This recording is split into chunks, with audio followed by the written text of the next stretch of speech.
Thank you for tuning into my channel. This is Azrael, and today we are going to be talking about things that have been coined incantation bowls, Babylonian devil traps.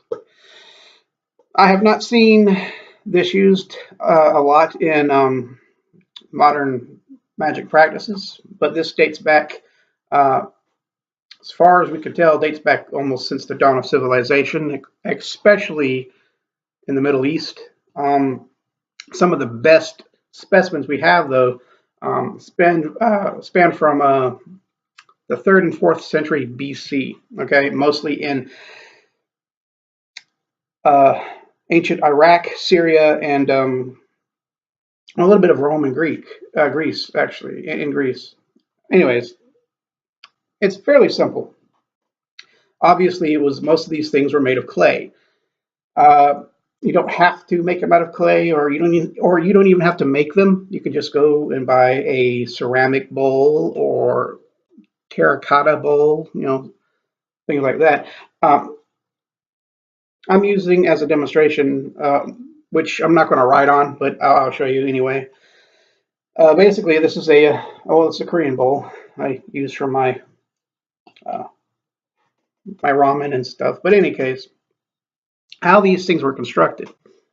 Well, they'd take a bowl, and in the center of the bowl, where it was usually smooth or less concave, so they would they would draw a symbol.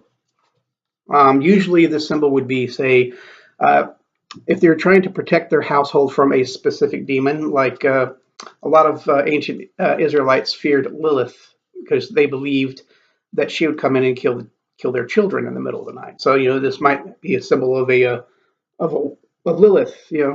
Maybe even with like cords bounding her hands and feet as a sympathetic depiction of her being powerless. Okay.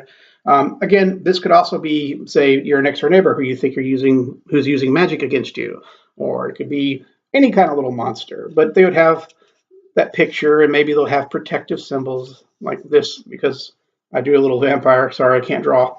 Do little crosses, maybe a pentagram, because that's also very protective in my belief system. In any case, anyway, there would be protective symbols or a depiction of a specific entity or someone that they're trying to be protected against, or could be even a deity that's going to be. You don't have to have the actual picture or drawing of a specific demon or anything. It could be just a picture of a god that you're asking for protection. Okay. There was many ways of doing it. It does seem that there was a fame that the center of the bowl had a depiction of a unwanted energy, demon or whatever.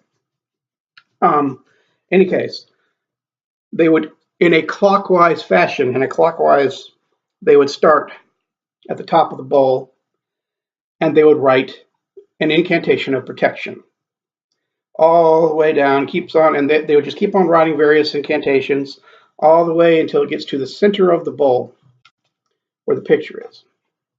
Now, these incantations would include God names, names of spirits that would help in protection, okay?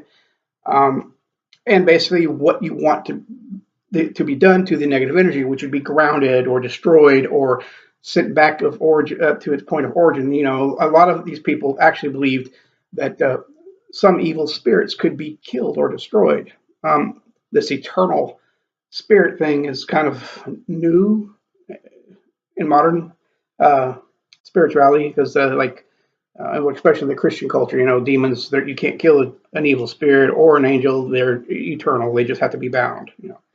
But that wasn't always the case. So depending on your mythos or the mythos of the entity that you are trying to gain protection of, you can destroy it or send it back to wherever it came from, or it's in the custody of the gods or spirits now that are protecting you, and have them do whatever. So it's whatever you want. You could just write, "No malice shall enter my home," blah blah blah blah blah. You just literally come up with your own incantation. A lot of these incantations have not even fully been deciphered yet. Believe it or not, it's old languages and stuff. This is how old this stuff gets, you know.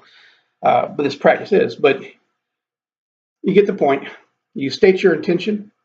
You invoke various names of power, like gods or spirits, maybe even your ancestors, to help protect you. In any case, how this is done is that this bowl was placed down, you know, like this, face down. This has been found buried in the cornerstones of properties, the four corners of the properties. Most commonly, however, in the household, this was placed face down by the predominant entryway, where people come and go, or the spirit would come and go.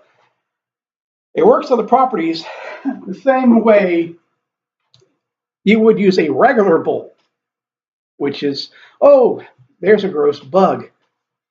Clunk. That's it. Same theory. It was believed that the spirit would become trapped inside the bowl, and then the incantations act as a barrier to imprison the spirit until it is teleported or grounded or destroyed, the negative energy destroyed, whatever, and it would lay in wait for another source of negativity or evil spirit to cross your threshold.